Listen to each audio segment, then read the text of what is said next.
All right, Wayne, we've just witnessed United 3, Galatasaray 3. I feel like I've seen that before. Not just the scoreline, but the absolute disaster class of a performance Yeah. from United. How are you feeling? Can we just put out well, no, we can't. I was going to say, can't we just rerun the Bayern podcast? Because I'm sure I came on straight after that and it was the same thing. Apart from, and I was half expecting it, the concession of a manic goal in injury time, which would have completed the set of 3-4-3s away from home. Yeah, We held out for a very Brink. highly commendable 3-3. I don't know what to make of that, to be honest. It's just, it, it is everything that United's Champions League campaign is still alive, I guess, technically, but I mean, that's the game that you expect, really, Yeah, considering. And it's crazy because you get to 3-1, you see McTominay score, and you think, and I don't know what it is. It's football in general, but Manchester United in specific, because we're United fans, is that they lull you in for a second. You forget. I forgot for a second that we've lost the other two games 4-3, and I'm like, oh, 3-1's a good lead. I thought, no, should have known exactly what was going to happen. And then it just is what it is. And you know what? We could have won that game 5-3 with the chances that we had after they scored to level it up. We still had yeah, enough chances to have a clear distance in that game. That wasn't a good team that we played against. nope. And yet again, I mean, look, Galatasaray, Copenhagen, and we are not very likely to not even qualify for the Europa League. It is a crazy scenario that you just, first of all, if you had said United aren't going to qualify for the Europa League, you all right. But then if you had said that it was going to happen in the way that it has done, you would have just thought it's just absolutely mental, Yeah. and Well, it's just it's crazy. mental that United scored 3 goals in all the 3 away games and not managed to win any of them. So that's pretty mental. Yeah. And conceded just a fabulously lengthy list of absolutely brain dead goals. Just incredible. And United could, you're right, United could have scored more goals tonight. Chance creation wasn't the problem, but we were so open. Galatasaray Mm. also could have scored more goals tonight. There were plenty of shots at the end when they realised that Anana was not quite fit and not getting down on the ball. Then they started hitting the pot shots in. You know, Sahar at the end had a chance, should have done much better. You know, could have been even worse. As it is, United have, in theory at least, still have an opportunity to go through, beat Bayern, right result in the next game. So somehow it's still alive, just about, but not really, is it? So, No, and we can go through all the mistakes, but it did start. It started all right, didn't it? I mean, we've heard that so many times, but absolutely no, brilliant goal from Garnacho to start it off for United. yeah, Both the hold-up play from Rasmus Højlund, which we want from him, lay after Bruno, found the right pass, and brilliant finish. And yeah. that felt pretty good. Well, all of it before that as well, to be fair. All the build just before it got to Fernandes. In fact, when we were watching it in real time, I'm looking at him thinking, Bruno, you're not moving. Like, he looked like he was actually going to hold the play up. And then he received the ball and made it come alive, really, with the rest of the move. And yeah, just a fabulous goal. And obviously, then Bruno's goal from range. And you're thinking, well, how much of that is down to the conditions and please don't stop the game now kind of thing. And we look really good for that, for all of that opening spell. And yeah, all right, you are going to get a response from any team. And United have just, more than the comedy, not that I'm laughing, but more than the comedy of the goals that we've conceded is the fact that the reactions to everything have been so bad. Reactions to scoring ourselves, reactions to conceding goals. It's just been Yeah. such a poorly reactive season, especially highlighted in the Champions League. And yeah, obviously it was a mistake from Anana from the first one as well. In fact, it's very difficult to decide. And I hate saying this because it's not fun to poke at the players that we've got, especially when it's a new player and you want them to do better. it's difficult to decide which of those free kicks is worse because, like recency bias. We took in a game of 90 minutes, by the way.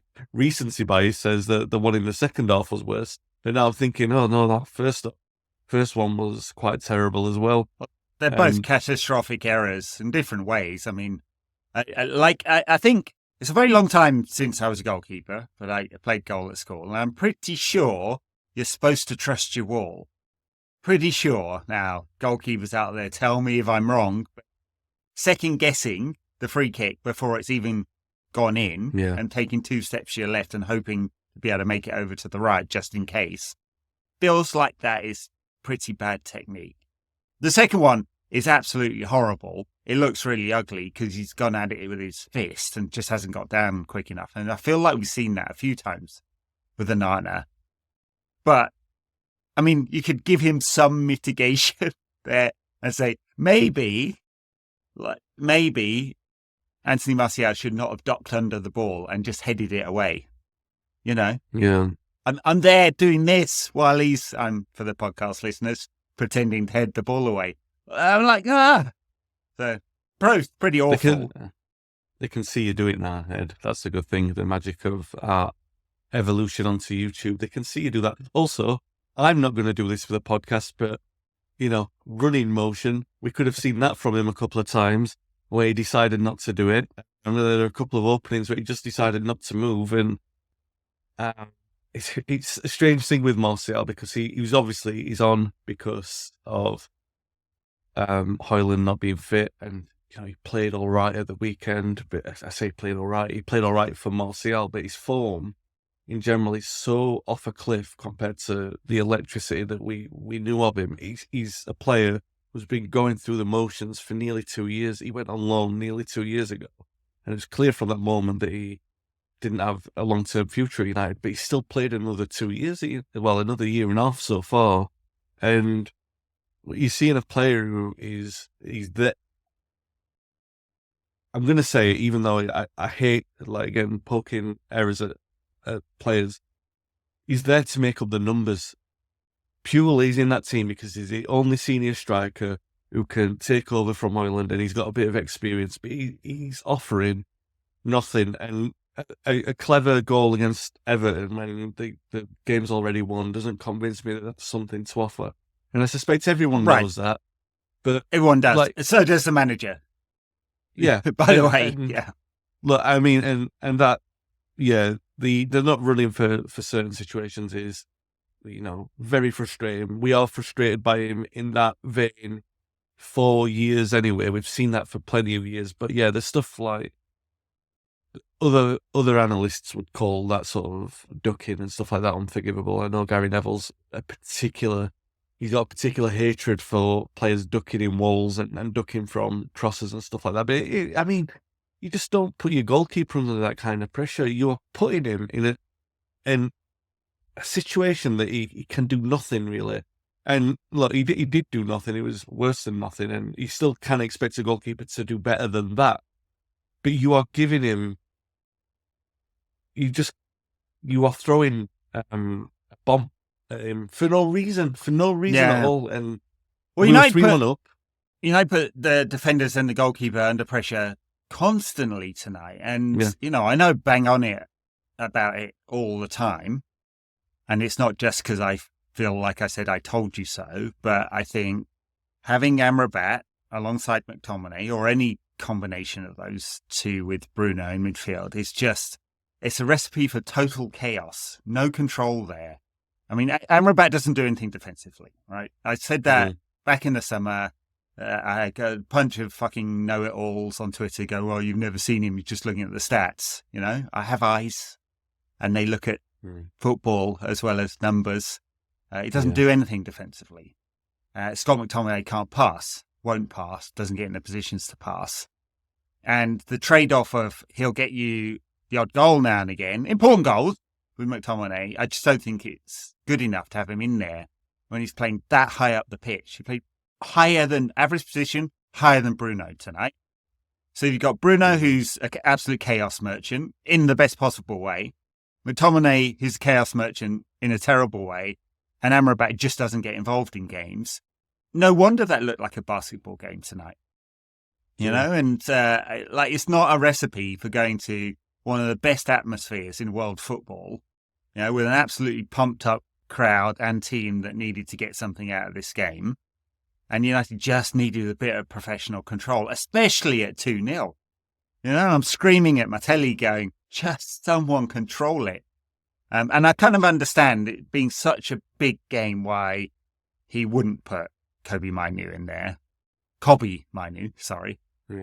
In there because it's such a, you know, it's like, no experience, never played from the start. I kind of understand that. It's a safe choice. I understand why he did that. But Mane was crying out for someone with his skills, like just the ability to be good on the ball and pick the right choice and slow it down where needed and speed it up where needed and just be a bit classier. It just needed him with 10 extra games of experience. Well, no, but I think obviously this is the benefit of hindsight, but I think, the summary is right. And it's not even with the benefit of 10 games of experience as well, because you could have put him in from the start.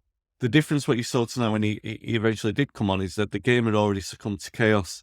Now, the thing what you saw on Saturday, was it Saturday? Sunday against Everton, with him from the start is... This was the best thing about him, is that reticent to get too carried away with this, but he did control the tempo of the game, and I really do believe that. I think that he made the game go to the pace that he wanted it to go to, and that's significant from a player of his age. Now, I'm not saying he could definitely have done that tonight, but you've got a better chance of doing that from the start than you have of being introduced when it's manic. Yeah. Because you are then thrown into something, expected to calm it down. And for that, you do need a lot of experience, and he didn't have it. And that's not his fault. But he was a little bit lost in that tonight, obviously, when he came on. McTominay, 19 passes. Amrabat, 19 passes. 38 passes from our midfield pair. Which is, by the way, what you expect. I mean, it's disgraceful. I mean, maybe we should expect it because we're under pressure. But they're not, like, there's a big fucking hole there. Just a big hole there where midfield should be. If you're not familiar with the numbers, by the way, I know a lot of people do, but if you're not, then 38, you would expect more than that from a single midfielder in a single I mean, Michael half. Carrick regularly got over 100 in games. Yeah, so, exactly. And so I know, point, neither of them are in Carrick's class, but you know, my God, people used to have a go at Carrick, right? Because they thought he should be better than he was. Perhaps we're maybe reevaluate some of that now. 10 years since he was at the top. I mean, it's just so open. I don't.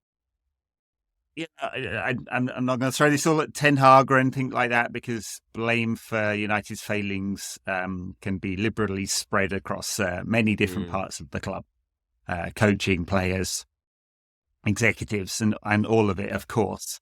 But Ten Hag cannot be happy with how open United are, and he just doesn't seem to be able to get the combination right between being like making chances and scoring goals, which United have had a big problem with domestically, and keeping things tight enough so you don't concede again and again and again in tough situations in Europe. He just doesn't seem to have been able to find the right balance there. He's not helped by absolutely dumb players. So dumb, some of them. So dumb. Like, just not getting in the right positions, not slowing things down when he needed to slow things down. You know, I think I tweeted out at one point, stop taking on the extra man and stop playing Hollywood balls. And that was after Bruno had sprayed a 60-yard ball, and we didn't keep it. And then Garnacho, with two runners, decided to try and take on his man. I was like, just keep the ball for 5 minutes. Yes. Couldn't do it. I can tell you're not very happy. And I'm not going to throw any mitigation out there, but what I will say is, I know United have periodically over the last 10 years qualified for the knockout stages of the Champions League. I can't remember how often. I know they played Barcelona, played Sevilla at one point. It's 2 Champions League quarterfinals in 10 Okay. years. So the point I'm making is that where United or where they have been, qualification for their knockout stages has clearly been a hurdle. What the standard hasn't been up to, and we see that again with this current team. We see that they're not quite ready. They're all, we've obviously got the injury crisis that's there. I mean, people can criticise Casemiro. I know that we have done on this pod. People can criticise Varane. I'm no stranger to doing that. But the axis of Casemiro, Varane, Martinez, which was so crucial to so much of our play last season, has been missing for most of this season. In fact, I don't even know how many games they've all played together. I suspect it may be 1 or if 2, maybe not even that. But they were so instrumental to the piece of our play last season. We don't have that, so we've had to. I actually think that in context of everything, Maguire and Lindelof are fairly blameless, given what we expect of the players now. So I'm not going to be pointing fingers at those, but we still have limitations from those players when the best players that we've got aren't available. And yes, all right, you look at it, you say, we should still expect a lot better than what we saw against Galatasaray and Copenhagen. Should definitely expect better against those teams at home and away. But this is where we are as a football club. We are at a stage where, certainly with 1 or 2 injuries, we will struggle to qualify from the group stage of the Champions League. It's just I can accept stuff like that because, I've got used to relative disappointment. Not disappointment. It's still relative in terms of the football as a whole. Yeah. Huge disappointment as a Manchester United fan, don't get me wrong. But it's the way in which we've done it. It's watching the away games from this group stage. You could say, if you were being generous, if you were being Paddy Crerand when he used to play UTV commentary, bless him, you'd be like, oh, United have been involved in thrillers in all the away games.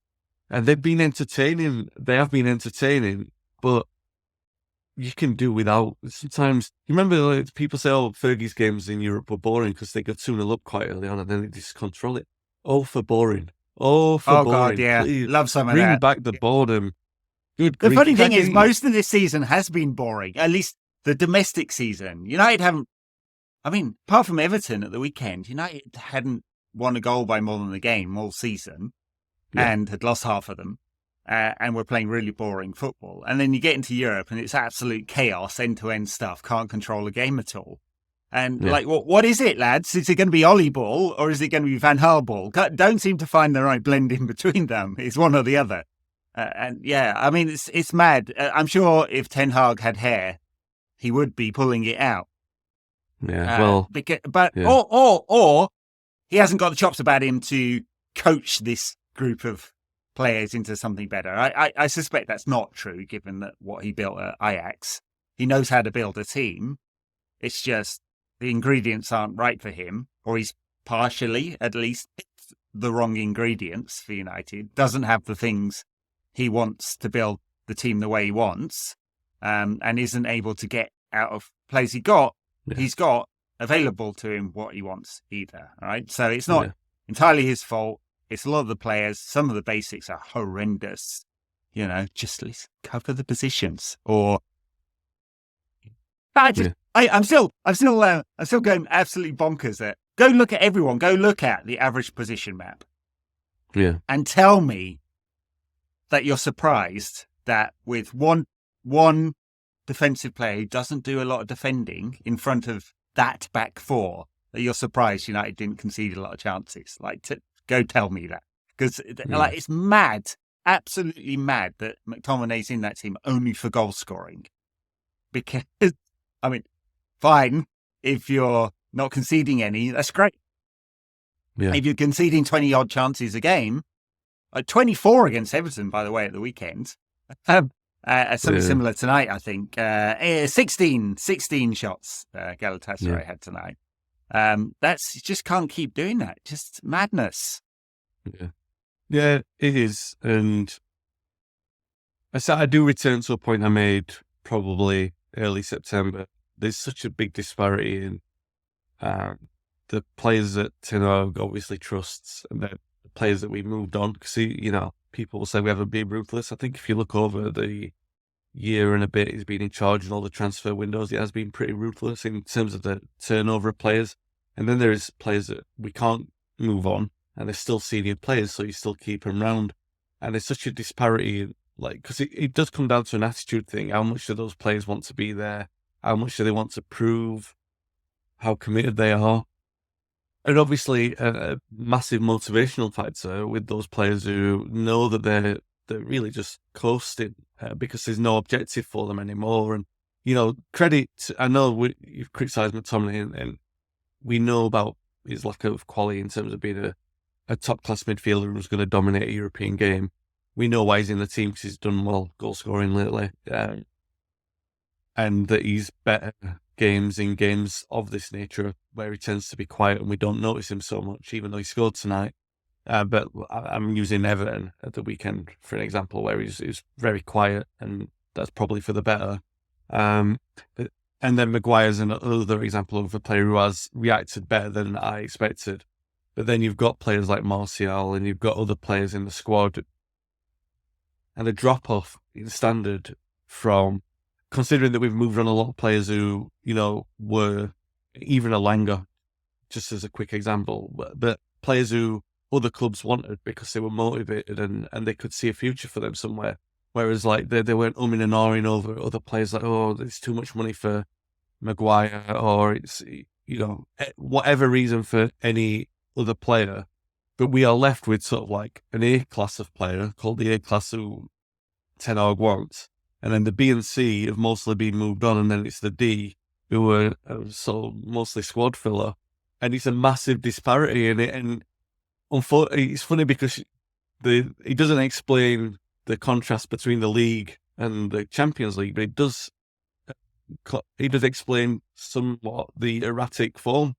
In terms of, it makes it look bonkers in the Champions League, but if that was the pattern all over the rest of the games, then fair. But then when you've seen what they can do at Everton, and I don't think Galatasaray's, yeah, all right, it's more fervent than what Goodison is on a European night, don't get me wrong, but it's not massively different to what these players should expect to go through. And there's no excuse apart from the conditions, and I don't know, because we're on too soon after this pod to know what the reactions are. You may read them out, like sometimes do.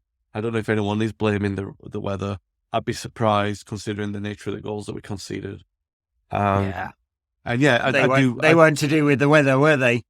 No, and I know that I'm being generous and sort of trying to be a bit more level-headed about it and say, all right, there's a disparity between, a Class A and a Class D in terms of the players. But, I mean, it doesn't explain how bonkers it became. It's just absolutely nuts to see that happen in a third Champions League away game. And not just that, the home game against Galatasaray as well was absolutely crazy. The only game that has been, that was the Copenhagen one, and even that had late drama in it. It's just, there's nothing that United have done that's been straightforward in Europe this season.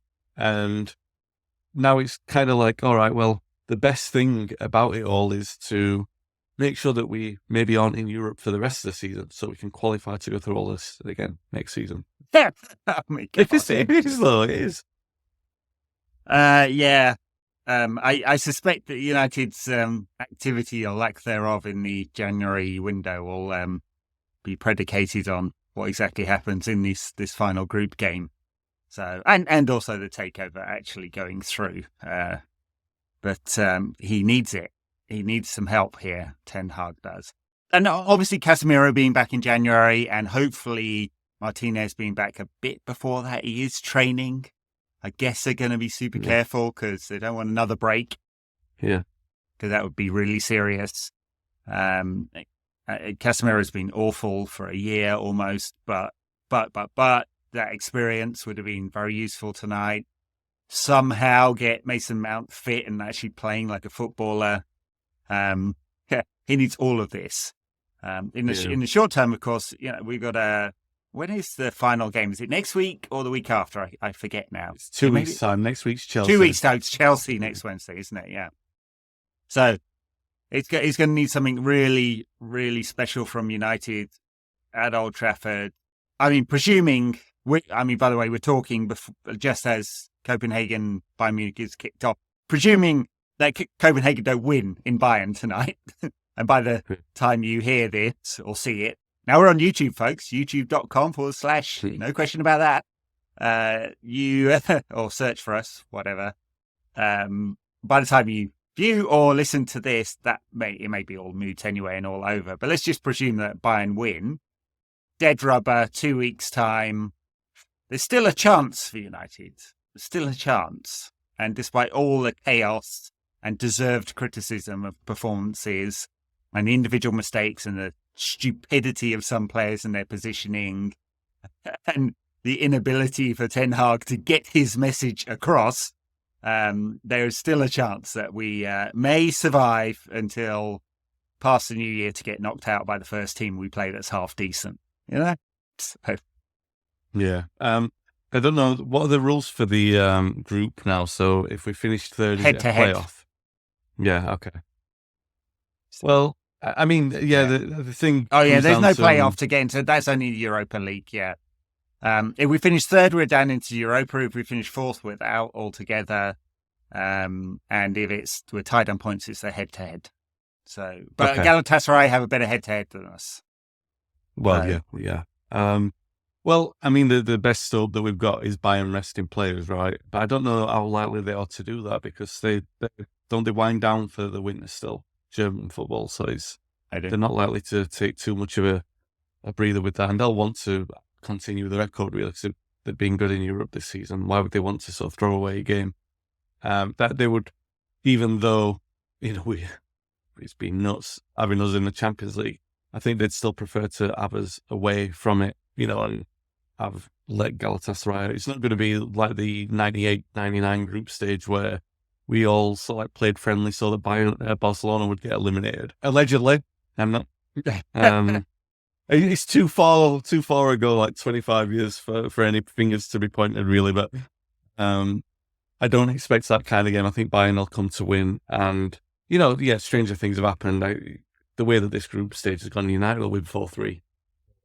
Yeah, that's very optimistic win. But it's the kind of thing that would be optimistic. More likely, it will be 3-0 up at half time against Bayern's C team, and Bayern will score twice in injury time to beat us. Something like that. Wow. Okay. Well, that's the reverse from mine. That's quite pessimistic, but. Yeah, possibly. I mean, I don't know whether you're like earlier in the season, Dan claimed United could win the Champions League. It's like, you've been on the edibles again, mate, haven't you? So, yeah. No, but do you know what? I'll defend Dan on this because when we watched Bayern, and I'm pretty sure I made the comment here talking to you, is that we lost in such comical fashion. Again, not very funny, comical, using the word as a very clear descriptive, that we were a couple of players off and thinking, do you know what, if we had the full complement, we could have given them a game tonight. And Bayern being one of the best teams in Europe, it lulls you into thinking, we're not actually that far off. And this is where, when United are in such a sort of period of flowing turmoil, where you don't actually know what's going on with them, and there's a fluctuating standard in the league at home, and Man City not playing as well, and even though that they're evidently the best team in Europe, it does lull you into thinking what the hell is going on with the European landscape and where do United fit into that. And it does trick you when you look at a game like the Bayern game and think, we're actually close in that. But then you see the other 4 games and you know how far away that we are really. And it's a sobering one for these players. It has been for 3 or 4 years. We know as supporters where we are. It's still surprising because of the level of teams that we've played against and thought, this is just horrendous, the way that we've defended. The number of goals that we've conceded and the horrendous nature is probably, it's not our worst ever Champions League campaign, but for goals conceded and the nature of goals that we have, when we look back at this, it's so, now we're in the moment, it's kind of harrowing because we're not really considering the full horror of them. But when you look back at the 14 goals that we've conceded, someone will do a compilation and put them on YouTube. I don't care to look at it just now, but I might do in years to come and look at it and just think, good grief. That is quite the compilation. Quite the collection, yeah. Yeah. Oh, some super bad ones, and Andre Onana has been at the centre of many of them, Yeah. sadly. And we were kind of felt like the last few games, Yeah. the stuff with the feet, like we're confident about. I mean, there was one moment tonight where he took it on his left, turned around the pressing attacker and played a beautiful ball out to Anthony on the right wing. And you're like, okay, great. It's the stuff with the hands that makes everyone very nervous.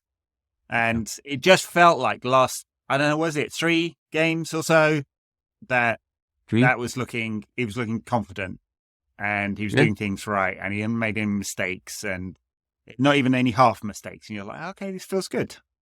Yeah. Especially, and unfortunately, yeah.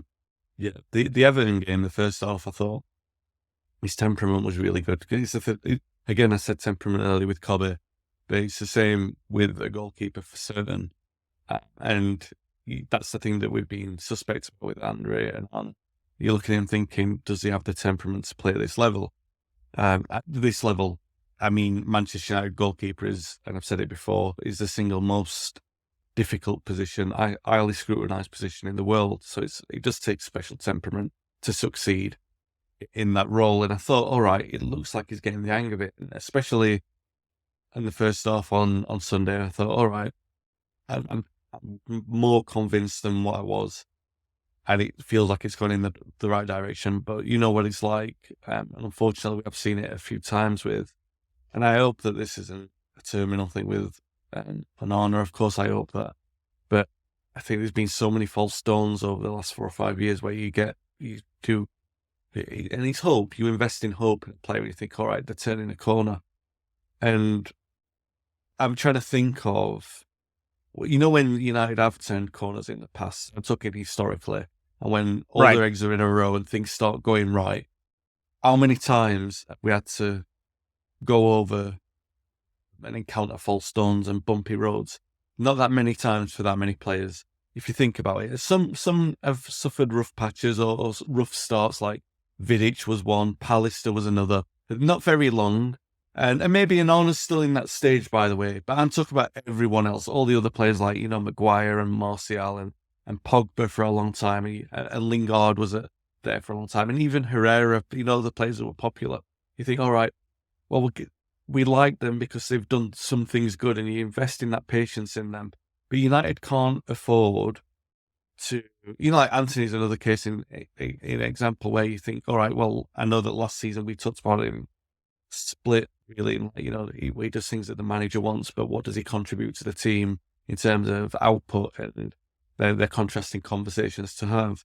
And how long do you keep going with something like that? Even Mason Mount now, how long do you keep going? Because we're 4 months in and there's nothing to note in a red shirt yet. And it's worrying from that aspect because you can't keep the jury out for too long without it returning a verdict, even without giving you a verdict. And that's where we've been with these United players. The proof is in the pudding.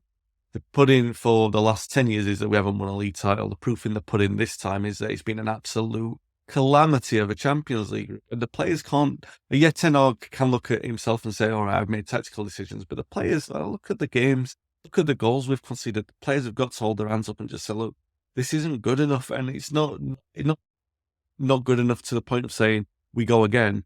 It's not good enough. It's time for something new. It's time for a completely new team. It's time for completely new, for all of the players' sake. I'm not saying every single one, but all of the players who are in this problematic era with us, for their sake, it's better to just cut free and to move on and do something better, because the definition of insanity eventually ends up like Manchester United's Champions League group, like we've seen tonight. Well, yeah. I mean, look, yes, of course, the big picture is no title for 10 years. And as I said, 2 quarterfinals I think it's 2 in 12. I can't remember the exact. It's not good. Anyway, it's, only qualifying like half of the years during that time. It's where United are at right now, Europa League standards and fighting it out for 4th and 5th in the Premier League. Yeah. This season, to narrow it down a little bit, one would hope that the injury crisis abates, although if the stem of that is overworking them on the training field because of all the muscle injuries, they're kind of suggesting that might be the case. And so some people are saying I don't know whether that will fix itself necessarily, but let's just be optimistic and say, short term, get a few players back, improve after the new year. Maybe there's a signing in January to fix some holes. I don't know. It would very much depend on Ineos coming in and injecting some equity to do that, but they could do it in theory. Maybe that's a positive outcome and we have an improved second half of the season, finish in the top 4 because, there's not loads of quality there competing for that place, and pull off a miracle next weekend and have some creditable performances for the rest of the campaign or whatever, right? And you can start feeling a little bit better, and then you've got the summer to clear out some of the players that we talk about an awful lot that Ten Hag doesn't want, doesn't trust, and move on from there. Man, there's a lot of ifs in that, though. There's a lot of ifs in that big picture. Let me throw another sort of theory in there, because I know we always talk about January's coming round and the complexity of the transfer window and what United can and can't do. I think we've seen with Kobe and what we've seen with Garnacho, because I think Garnacho's at a point now where you've got to play him because of the goals in last week. He's now a starter on that left-hand side. I don't think there should be any question about that. There's no question about that, as the podcast title goes. I think United are at such a point where, unless it doesn't serve any purpose to bring in an Amrabat or a Vegos or a goalkeeper or two, all those kind of signings, or a Reguilon, I don't think those signings serve any purpose other than to blow up the squad. What this squad needs is streamlining and kids being given a chance, whether or not that impacts Champions League qualification. We're not talking about the health of the financial side of the club. We're talking about the health of the team now. And the better thing to do with a lot of these players is to cut the losses and get them all moved on, and to make sure that the squad doesn't have any deadwood in it, because the squad needs rejuvenation in terms of things. So what you need in terms of players is not so much bodies and senior players and stuff like that to fill a gap. What you need is a player or two players, and I'm not talking in January, I'm talking about in general over the transfer market. You need players to come into that team who are significant improvements over what we've already got. And it's not that difficult to do that because we know the standard of the players at the moment. But it's difficult for United to do it because historically we just don't. No, right. But that's what I'm saying, is that's what needs to be done now. These players need to be a beacon. When they come in, a little bit like Martinez and Casemiro were at first, they were such significant upgrades. And we got that so right that, all right, you can supplement those with squad players like Malacia. But what you need is to continue that kind of rhythm. And we didn't do that this summer. We replaced the goalkeeper with perhaps, you're still dubious on whether you replaced him with a better one. You brought in Mason Mount, who was theoretically more legs on Eriksen, but didn't look like a massive upgrade. And I think maybe we did take a step back in the transfer market. Maybe sometimes when a manager is trying to get his handle on a squad, you do need to do that. I'm not saying it was necessary to spend 130 million and feel like you stood still, but you know where I'm coming from with that. Sometimes you do need those bodies. So you've got your own players in there, and you can start to move forward that way. But what United need now, the next 2 or 3 signings that they make have to be, unless it's like a genuine emergency, they need significant upgrades in that team, because that's the only way that we can have direction going forward. If you don't have that, don't bring in dead rubber from elsewhere. Don't bring in a left back from Spurs who doesn't play there and isn't going to play here. Bring in a player or don't bring in a player. If you're not going to do that, if you're not going to bring in a top player, then give the kid a chance, because you've seen with Menu with his temperament. And it's the same thing that we go back with Fernandes, who went on loan. All right, maybe there were questions about what he could and couldn't do, his physicality, but you don't know unless you give him a chance, and he didn't get the chance. And this is the time now for players, and maybe it is too early for some like Shea Lacey and stuff. I'm not talking like that, but there've got to be other players in there, let Dan go, players who deserve more of an opportunity to play. Let Dan go, not from the start tonight, but you would probably now say, I'd rather see him get a run of games than Amrabat, really, because it's his future now that's on the line. And this is the thing that we're talking about, the long-term. Closest Dan Gore has got to the first team this season, though, is he's sat in the stands quite a bit. He's a home and awayer, so good for him. But he's not got anywhere near the team. It was a bit odd because he No. actually did all right in pre-season, didn't he? Yeah. It's just an example of like the wider picture, really, and like a player who's on the periphery and he's not getting a chance, who now probably needs to get a chance. I mean, United aren't in like dire straits that, that everything's gone away. They are still in contention for qualifying for the Champions League. But what I mean is that shouldn't be like last season. It felt like it was so critical to how the club went forward in terms of the financial status. We talked about it so many times, and it probably was. Now it doesn't feel quite so much. Maybe it is for the manager. I don't think it is. I think he should be allowed to navigate another. Because I believe in what this manager can do. I would give him the chance to. There has to be more bumps in the road, unfortunately, and this is one. You don't like to watch them when they're happening. When it happens like a car crash, like we saw tonight. But there will be more bumps, and if that bump is not qualifying for the Champions League, so we can weed out the rest of the deadwood and give the players who may even not be good enough. I'm talking like, you remember Beardsmore, Lee Martin, that kind of generation. They weren't good enough, but they got the chance, and the club moved forward because the deadwood was weeded out, and those players had the chance. It's so much better for the long-term health of the club, and we are at that moment right now. Even though it's difficult for supporters to live through it, it still feels like it's a positive trajectory.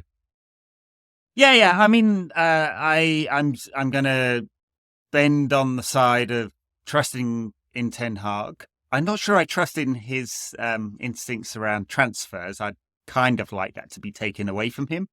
I think generally, in terms of like, I just think it's good practice anyway for it not to be all on one guy. And I think Murtaugh has had 2 years in the job. There's absolutely zero evidence that he's like doing a transformational job in that role and doing the right things, either on player exits, contracts, or player incoming. So like a professional person in there to help Ten Hag get those decisions right, and perhaps question him on some, because I think, and it could be, again, could all turn out great. Andre Onana's like blips could be just blips. Mason Mount can roll the clock back to 3 years when he last had a good season. Sorry, I'm being cruel. Maybe it's 2.5. Harry Maguire can continue being his reborn self. Martinez gets fit, and Casemiro comes back from this injury break refreshed and the dynamic Casemiro of old, right? And all these pieces could come together, and we'll all feel better about it. But Ten Hag probably needs some help. Yeah. The point I was trying to make is I still trust him. I kind of saw the direction, and he did build a very good team at Ajax on fewer resources, much fewer resources than this. And so he can do it. I think he does have the right temperament. He doesn't feel like he's under pressure, right? He personally feels like he's even-handed with things and just going about his business. I did like the way that he completely dismissed the TNT reporter this week who said, "We like to see it when the club's in crisis," What on earth were they thinking saying something like that? That's you are not supposed to say the quiet part out loud. We know they want it because narrative, but bloody hell. And I'll be surprised. Well, no, I won't be surprised because there's contracts and obligations and stuff like that. But you just wouldn't let them back near the club. Again, they just wouldn't. What are you doing? What I say, it's madness. And like you said, don't say the quiet part. We know what you mean, pal. I can't imagine. I watched it a few times and because all AI and everything, like, thinking, no, that didn't happen. You watch it again, no, he said it. Because it's all about the reaction and he's the way that he said, well, he thanked him for being honest, didn't he? Said, oh, he was like, oh, well, you've been honest at least. And it's just, well, why would you even do that? It's great TV, don't get me wrong. I mean, because it's good to, it was Martin Samuel who said it a few years ago. He said like, oh, United will always be the one who always sell. But for someone to come out and say the thing, it's like, oh mate, astonishing. It's impressive. Really. Quick before we go, quick preview of Newcastle at the weekend. Plucky Newcastle with their injury crisis. That is actually not too many of their first team are actually out, but narrative again. Let's not say that. It's all about the hard work with Newcastle and absolutely nothing to do with the tyrant in control of them. So let's, let's all credit to Eddie Howe for his hard work on the training pitch. But this will be a tough game for United. It's disappointing to see them get screwed out of a result by a state-owned club, because we know that. I know. Couldn't happen to nicer blokes, could it? By the way, that is absolutely fucking astonishing. I'm sorry for swearing. I always get a note from people say, "Hey, we've got kids listening." Astonishing decision. I know that in theory, like having read it all, the guidance wasn't fully taken up. But it does say in the 23-24 UEFA guidance that if it comes off another part of your body onto the hand, it shouldn't be handball. Now, apparently there's some other edict somewhere that says that it's not true, even though it says it in the bloody UEFA handbook, which you can go download right now. So astonishing that is given. Just bonkers. Yeah. Anyway, sod Newcastle. I'm not that bothered. Everyone's in uproar about it. But I mean, come on. We had one last season. Was it Sociedad, the first home game where something exactly the same happened to us with Lindelof with a penalty? And we've had a few this season as well. I think not necessarily Europe. But we've definitely had one. We must have had one. A ridiculous bounced off. I feel like there was one where he bounced off his leg and onto the hand. I forget who now. Bayern. Was he Bayern in the first game? We definitely gave he was. Penalty So I mean, and nobody, we do that thing. Nobody felt sorry for us. Why would they? I mean, TNT, the guys basically said that they want it. But I know. I can't believe it. But plucky Newcastle, who have got there the hard way, and definitely nothing wrong with their ownership, because Eddie Howe doesn't deal with all that sort of stuff. And it is kind of funny to see. It's even funnier to see because Paris have obviously been ravaged to their players by someone even richer than them, in terms of Saudi coming and taking Neymar and stuff like that. And so your sympathy with either side. I mean, it's been all over the place, hasn't it? Red Bulls, all the teams who were owned by different things. They were talking about. Oh my God! Last night, state club, drinks brand, private equity brand, and a multi-club group. Yeah. 6 teams in there. It's so wrong. It's a bit more wholesome tonight. Yeah. The wholesome nonsense of Galatasaray. Just standard billionaires. Exactly right. But so let's talk about the game, man. I'm sorry about that. But it's just a little bit of fun on Newcastle's expense. But there has been a lot of talk about that. About their injuries, and I know that they've done that with Spurs, haven't they? Put out with Spurs. This is the 11 that they're missing, and United are just sort of. I don't say get on with it, because we've all complained about the injuries, but Ten Hag's job has been discussed. His very security of his position has been debated over the weeks where we've had poor results. All right, the standards for United are higher than the other teams, but United had to deal with all these problems, and it doesn't really matter that much, because Newcastle, they've still got some good results. Like they battered Chelsea. They've played Arsenal. They played well in the Arsenal game, regardless of the controversy. They played all right there. So the thing is that poor Newcastle teams, and in terms of the players that they've got, we've been to St James's Park and been beaten by poor Newcastle teams because we've just folded in the atmosphere there. And the atmosphere, to be fair, at Newcastle, apart from that, have you seen that? You must have seen it. The god-awful one where there's the middle-aged guys and the middle-aged women, they're all wearing tea towels on their head, and they're singing we got Lionel Messi making a brew. We've got Pep. You've not seen it.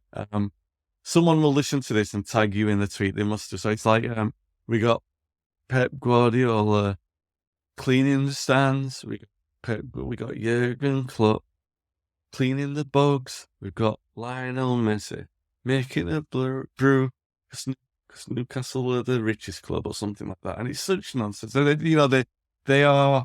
There's a part of them who, I mean, thank God that United aren't embroiled in that kind of conversation, because I would have hated to be having those conversations on this podcast where you're justifying stuff.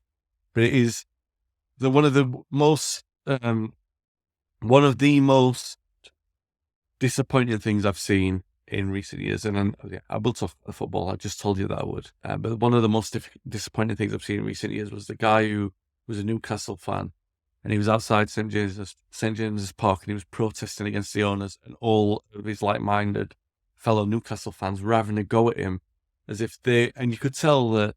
And there were a lot of them who were younger, and a lot of people just wanted Newcastle to be good again, but they were arguing the political argument instead of just saying we want Newcastle to be better. They were trying to justify, and the sports washing in action. And that's the thing that you don't want to see. And I don't like seeing that, even for a club like Newcastle, because I know Newcastle, they've got great fans. They're not just a wee club in the northeast. We've had magnificent atmospheres and magnificent games at St James's Park. And to see them become what they're becoming is sad. It is sad to see. There's no amount of trophies that can justify it. No amount of them justifying what Man City have done to justify their own longevity in this same pursuit. And so it's to see United free of that. That said, about the football, we could struggle regardless of their injury crisis, because we've struggled against worse Newcastle teams. And United, as a very reactive club at the moment, it's difficult to know what to predict from them, but you kind of predict, well, their heads will be down and they'll do something stupid in the first half, because if the pattern of this season... No, I've been serious. I know when it is. Yeah. They don't get it out of the system. And it's not like the old... I know it's not like the old Fergie time days and stuff like that. What I mean is, sometimes a Fergie team needed something bad to get it out of the system, to flush something out, and then the next game they'd make an error, and it's kind of like, all right, well, we can get on with it in this game and rectify it. This isn't a team that does that. It makes an error in the next game and then spends the rest of the game trying to make up for the error. There's no confidence in them and I wish I could see it in them. We saw it in flashes last season, and we saw it in flashes in the Ole reign, where they had confidence to pick themselves up from poor starts and stuff like that, or poor games. A lot of recoveries under Ole, yeah. And we just don't see that. And I do expect we'll go behind. I would like to say I've got confidence that we'll come back and get a result. I don't know. I think it's going to be very tough for us at the weekend. Even with their... The only thing you'd say about Newcastle is they're better on the back foot than the front foot. And they're better in those games like the one in Paris last night, where they have to defend their own box and then try and break. And they actually did that very well for most of it. I mean, Paris Saint-Germain had like 4 XG, which was apparently the highest ever XG in a Champions League game, and not win a game or something like that. Yeah. But they do defend their own box very well. They do have some injuries at the back. Botman's out. That's good for us. Obviously, don't think Fabian Schär Lascelles is the player he once was, although he did all right last night. So there are some good things. But yeah, it would be very nice if United did exactly what they did against Everton, scored early and try and control the game. Actually did that well at Everton. It's obviously a much better side, Newcastle. Yeah. And defensively much more secure.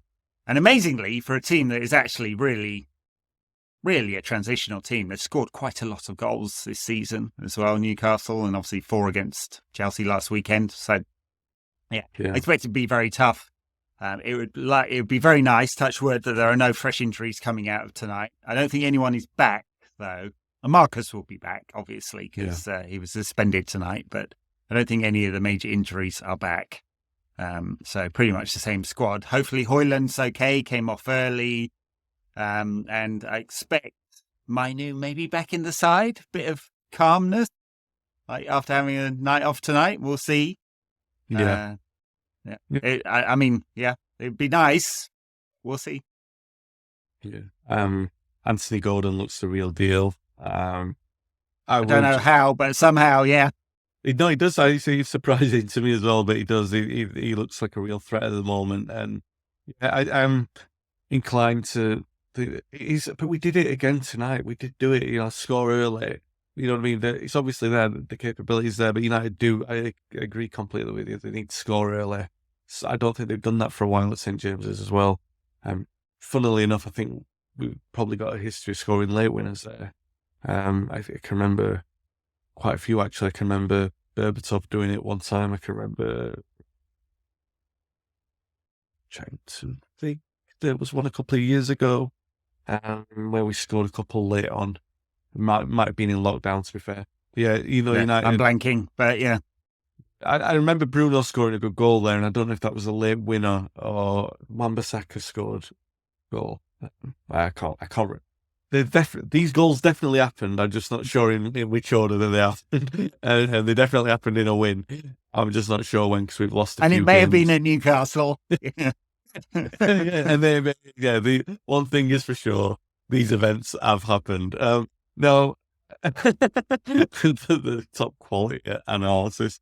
I should have been looking at the track record there. I just think United as a emotional team, I think it's the best kindest description for them at the moment, that it's going to need something.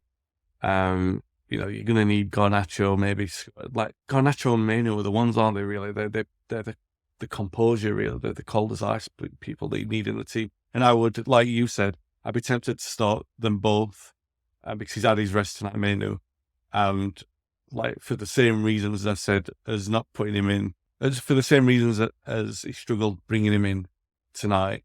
Struggled is the wrong word, but couldn't find the pace of the game because it was so frenetic. Put him in from the start, allow him the opportunity to dictate the pace of the game, because I think he can do that anywhere as long as he's got this, as long as he's got the start rather than being brought into it. And yeah, for that reason, I'd start him on Saturday. All right. Well, let's leave it there. Touch wood. I would like to see him in there. It'll also be a 17-year-old in the Newcastle side, so I mean, big game experience apparently not needed. It's why not? Give a bit of composure to this United side. We'll need it. Big occasion. And, historically, I don't exactly have anything against Newcastle. When they were good, it was under Kevin Keegan, and, he wasn't, although he was a comedy figure, I didn't really hate him. They were rivals for a very short time. And as you say, historically, big fan base, not very successful. But one of England's historic clubs, and it's a real shame they've become what they've become. And I despise them quite a bit more now, because 98% of their fan base absolutely love it, and they don't care where or how that money has come about. Shame. Anyway, come on, United.